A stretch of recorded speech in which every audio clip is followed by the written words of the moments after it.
Now, it's funny because Ben Roethlisberger, he said Which way did it go? No, he said, during their game Monday night with the Ravens, he said at halftime he went into the locker room and screamed at his offensive line and What is he and gonna got on do? their case. So I don't know what the difference is with that. He's telling you he went in and blamed his offensive line. He told them how it was, and they came out and played better. Learn to block!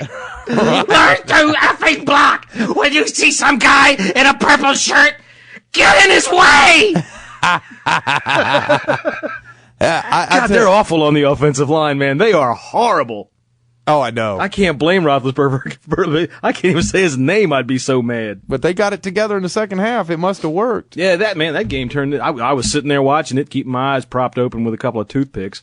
It was a good defensive game, but I work with a Steeler fan. He said he went to bed at halftime. Yeah, you missed the whole game. Let's get back here to Nate and Michael Irvin as they continue on. Right.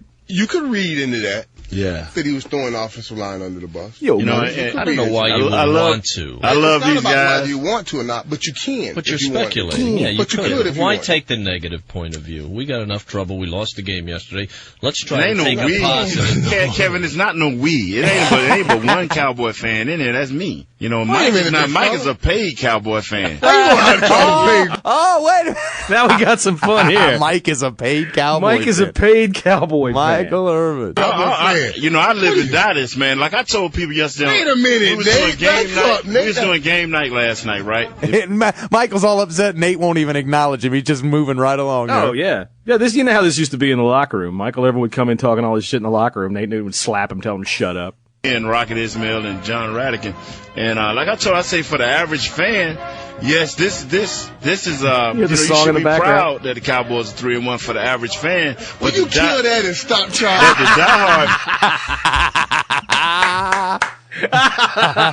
By the way, I got to tell everybody that's listening that's in the D.C. area, if you remember way back in the old days of WTEM, Kiley and the Coach, that's Kevin Kiley on there. He's a jerk. I can't stand him, but that's who that is. So that's why he played Hail to the Redskins. I got to give him that. Fan, the diehard fan like me who lives and eats and sleeps Cowboys, this is unacceptable. Yeah, Nate, you look like you've ate some Cowboys. Oh, hell yeah, man. Well, you smoke 213 pounds of dope.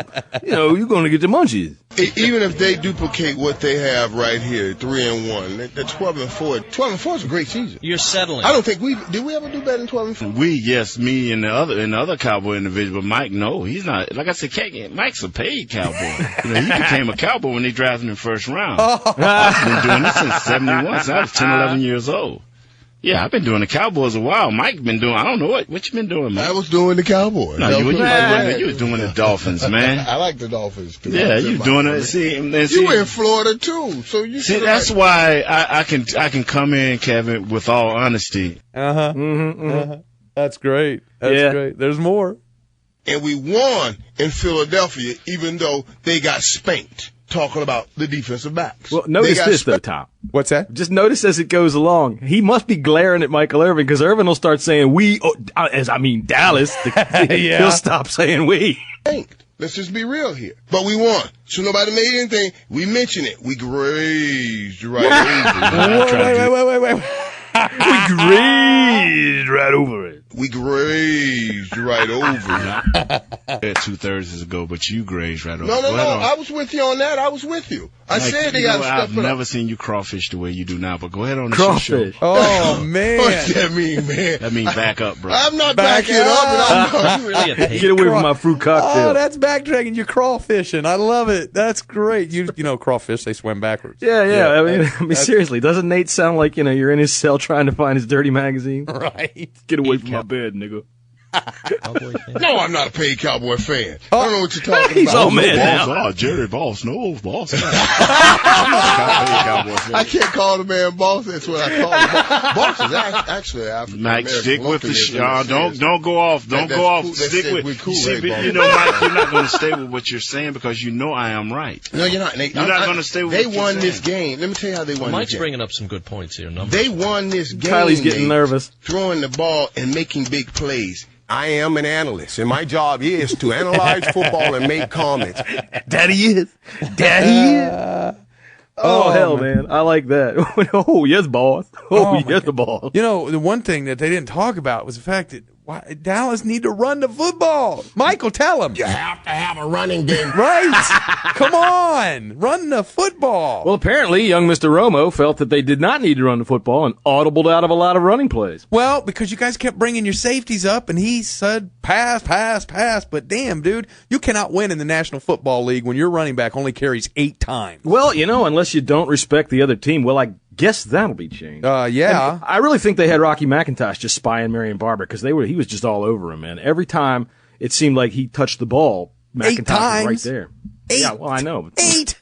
I got a piece of audio if you wanted it, that for later if you wanted it, of Bill Cowher saying they needed to run the ball at least 12 times to win the game. Oh, they only my ran it gosh. 11. Oh, my God. I swear. He said something like, if Marion Barber runs the ball 12 times, they're 22-1. Or some shit like that. Jeez. 12 times. That's the magic number there, Tom. You get that Marion Barber going. Marion Barber the third. We were looking for a good old-fashioned NFC East battle. And that's they what it said, was. Oops, daisy-o, here you go. And not only they were running pumps on Terrence Newman. Terrence Newman. Terrence was biting on that pump. Terrence Newman. He doesn't like Terrence. Terrence Newman. Terrence Newman. Who was it, Michael? Terrence Newman. You can't say a guy's name more bitchy than that, man. And what were they running on him, Michael? Pumps. I love he makes the sound effect. I know. That's coming out of Michael's mouth. Pumps. He's probably just choking down a little bit of rock that was on the back of his throat. You remember the old days? Oh, there it is. Yeah. Terrence Newman. Terrence Newman. Terrence Newman.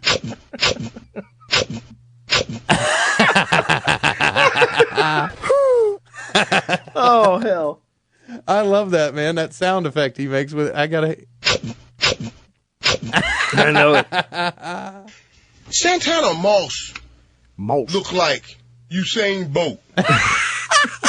Except he's only 5'3". Wait a minute. It's the way he says that. Notice after he says Santana Moss, he pauses. It's like it's like he's preaching in a church. I know it. Listen. Santana Moss look like Usain Bolt. I'm imagine him looking out at the church. Santana Moss, and he looks to the other side. You listen. Look like Usain Bolt. They do. That's how you get everybody's attention, the black community. You listen to all these black politicians, except for maybe Obama. I haven't heard him do it yet, but they will talk like that, and they will get that good old preacher going in them. Ain't that his name? And that's his name. In the 100 meters. Mike. And the closest guy to him was 15 yards off. Mike, quit looking at the game And that was from wide receiver in and start looking at the game from middle of the field back. I am a wide receiver. We are talking about a wide receiver and wide receiver play. It's funny listening to Nate Newton take him to school on some football. Terrence Newman. All Mike knew was to run out there, push off on some guy, and catch a pass. Santana Moss look like Usain Bolt. Pumps. Ain't that his name? I can't get enough of that. Ain't that his name? Right. Ain't that his name? Dude, when he says about Jerry Jones, he says, well, you hear Mike around Jerry Jones. Oh, yes, boss. Yes, boss. That was my favorite part of that whole thing. Oh, yes, boss. Yes, boss. The white guy's going to beat you. He's beating every brother out there. Right. It's good to have Michael Irvin back. Michael, your thoughts? Oh, man. Hey, you know what? That's great. I can't get enough of this. Jesus. All Sounds right. like my dog trying to cough out some hair. I can't believe they didn't talk about T.O. on his show. The rest of the world's talking about T.O. Though you would have thought there wasn't even a game that happened. All anybody wanted to talk about was T.O.'s little bleep isolated clip, which is what we do here. Yeah, but you know what? Did you hear what Romo just said? Nobody made dick about that, and Romo, except for Nate Newton. Oh, I know. Right? Nobody said a word. And Wade Phillips threw Romo under the bus. Yeah, hell, it's a bus throwing party. Come here, Romo. You know, Wade said, Tony audibled too much to the pass, and we didn't run the football enough. Well, to be fair, between Romo and the bus was a cheeseburger, and, Wade was trying to get it, and he just kind of bumped him. How does it sound when Wade eats a cheeseburger? Here's Wade Phillips talking about it after the game. When I used to feast like this, I would have a troupe of minstrels to serenade me. Those were great times. I love that.